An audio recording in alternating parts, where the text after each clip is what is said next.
This video is going to be talking about using iMovie as a multimedia presentation creator, kind of a way of collaging our resources, similar to what we do in the classroom already. For example, in a regular lesson plan, we might say, I'm going to have maybe 5 minutes of direct instruction, I'll show 45 seconds of a YouTube clip, and then I'll have students do this.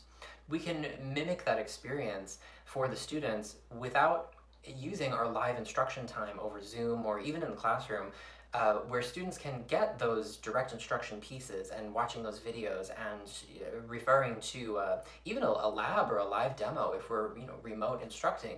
Students can watch those things before they meet with us for a live session, and from that they can prepare for the live session. They take notes, they pause, they rewind, they fill in guided notes even, and we can use that then to start our live session from a place of standing on the same footing, really knowing what we're talking about when we get there. So our live sessions are not pointing to a board behind us or referring to everybody turn to this page in the book. Students have already done that part. So we can start our live instruction with, what did you guys think?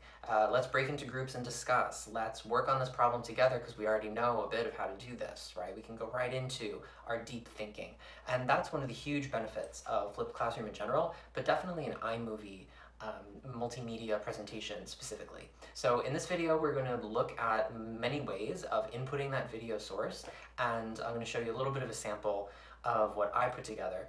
And you can use this in any combination you like. So I'm trying to show you as much as possible so you could pick maybe one thing or maybe two things that you like and use them whenever you feel comfortable using them. I did something similar to this in the spring for my math classes, but I didn't do it every day. I didn't use this every day because it wasn't appropriate every day, and I think that's something to keep in mind, that this is one of the many tools in our toolbox. So I hope this is helpful to you. So one way that we can add to our collage of info is by using YouTube clips.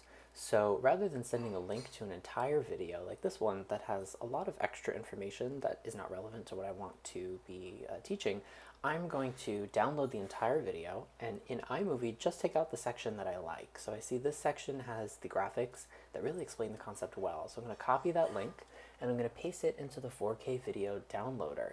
And what that's going to do for me is create a copy on my computer that I can then use in iMovie. So this is the finished product, it's the same video, very high quality. I'm going to drag and drop that into a folder, and then I can put that entire folder into iMovie. So we could also use our Active Inspire notes that you may already have, or you want to create new ones, by screen recording using QuickTime. And that's built into the QuickTime app, and you can write on those notes by using a writing pad like this one that I have here. This is the way it looks set up with the laptop and my personal computer. This is the one that I have from Amazon. This is a slightly more expensive model. So using the Active Inspire with this writing board, I can do much like I do with the Promethean board in the building.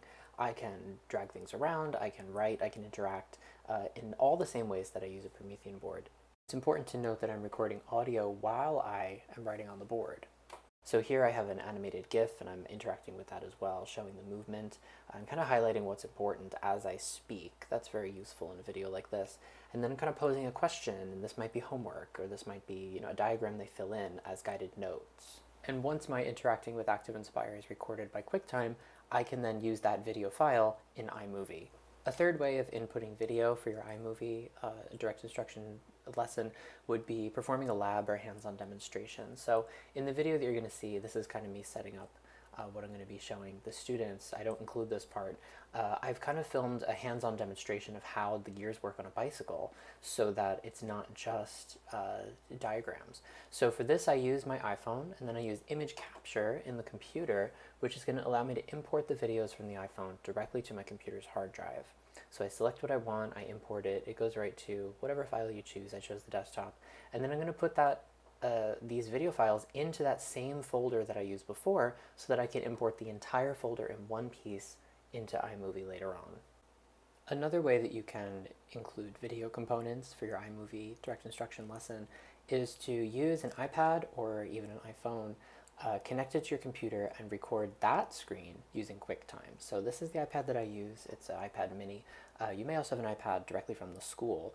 So to do this, you're going to open QuickTime and in the top left corner select New Movie Recording, as if the iPad were a camera. So you're going to choose from this list the camera as the iPad's name, and if it's unlocked and ready to go, and connected via cable, you can use the iPad screen as a video input.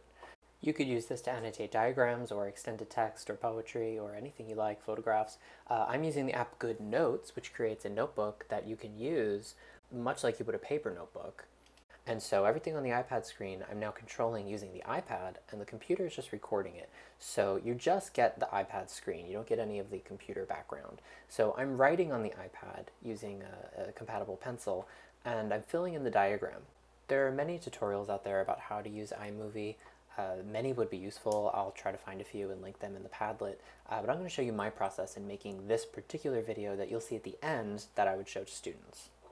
So to put this all together in iMovie, have iMovie open. I click Import Media, and that folder that I created earlier with everything in it, I import the entire thing. And everything I've created video-wise, even still images, will appear in my iMovie automatically. And so what I can now do is start to take those, drag them into the bottom section, which is the timeline, and cut them to size. I don't need the beginning and ending of every clip. Maybe I said a lot, I can edit those out.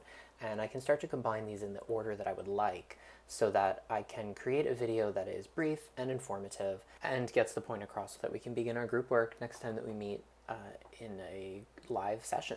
So I've sped this up significantly. This took about 20 minutes to edit together. And I've also added a voiceover so that I can guide students through the lesson that I'm giving them. So what you're going to see is little snippets of a fake lesson I've created. Obviously this would not be the full thing, but it's only about 1.5 minutes worth out of a potential 5 to 7 minute lesson. Our problem for this unit is how many times must we pedal? So if we're riding a bicycle, how many times are we going to have to make that pedal go around for us to actually get to where we're going? Of course, we can't talk about something without having the proper vocabulary for it, so let's begin by filling in our guided notes. We see this diagram in our notes, so let's focus in the top right corner first. We see that we have the seat. That's where the person will sit while riding the bicycle. We also have a reflector. And so let's write down the definition for cassette. I think that's important as well. Cassette is a group driving. The other is being driven. And so we see that the pedal gear is actually driving the sprite to be the comparison between two numbers, one of which is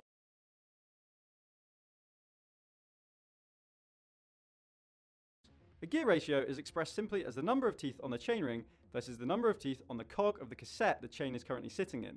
This then determines the number of rotations your rear wheel will make for one complete pedal stroke. For example, if you are in the big ring on the front, let's say it's a 52, and the smallest cog on the back, let's say a 12, then the ratio is 52 to 12. Then you just divide the big ring number by the small ring, so 52 divided by 12, to give you the number of rotations. In our example, 4.3. So one turn of the pedals will result in 4.3 rotations of the wheel. So I've got my personal bike here, and it's upside down because I want to show you guys how the gears work, but if I was moving, I'd be riding away from you. So I'm going to spin the pedals here, and the pedals are going to be moving the wheels, and the wheels are going to be moving because they're connected through a chain. we can see as the gears are changing on the handlebars, the actual chain is moving along the cassette. And so we see that action from the diagram earlier where one is driving and one is being driven. This is the driving end. This is that pedal area. So our question for tomorrow is, when we meet as a group, how many times are we going to have to move this pedal to get where we're going? Please check on Classroom for 3 practice problems. Very straightforward questions. Be prepared for tomorrow to work in your groups. So if you want to contact your group members today, that would be a great idea. They'll coordinate a little on your practice problem. And I will see you tomorrow. Have a great evening.